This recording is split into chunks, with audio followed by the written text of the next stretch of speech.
At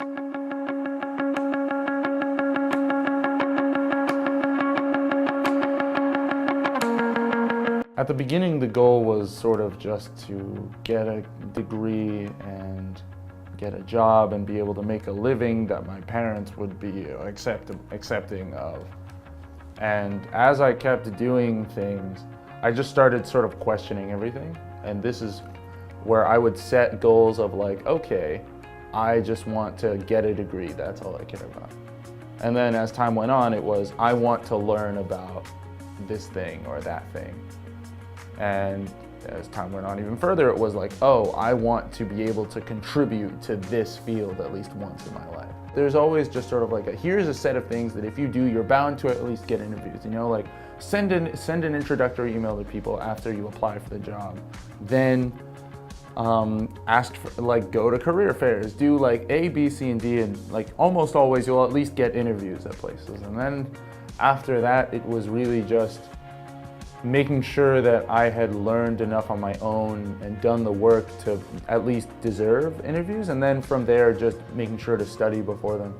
I don't think there was anything in particular that was revolutionary, but it's all about execution. I worked at Tumblr for about 6 months, and after that I left to, the reason was twofold. Towards the end of October, my mom had gotten a little bit sick. And so commuting from Edison, right behind that tree over there, over into New York City, it was about, I would wake up and I would get in my car, drive to a playground next to the train station so I could get free parking. I would walk from the playground to the train station, wait for the train, get on the train, take it for about an hour to New York Penn, then walk to the other subway station, then take the subway for 2 stops, then walk 1 block and half of a street to get to the office. So this whole thing took about an hour and a half on a good day, and then an hour and a half back. So I kind of sat and I thought about this thing. And I thought about what social opportunities I was missing out on, working for what was more like 45 to 50 hours a week because it was a pretty intense place to work. And on top of that, working for what was essentially another 3 hours a day because I'm commuting and I don't really have control over that time. So it hit a point where it felt more like I was living to work and not working to live. It paid well, but that wasn't really what I wanted. One time I actually found out that Bloomberg was having on-campus interviews for computer science students, and that was kind of exciting, so I signed up for it.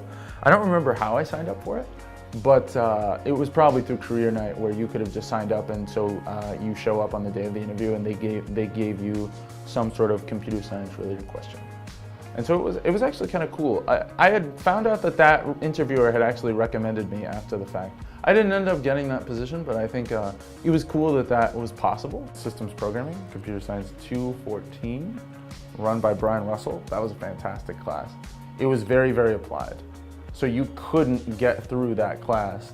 Like the class was entirely about realistic concepts that needed to be understood in order to both get through the class and to succeed in the real world.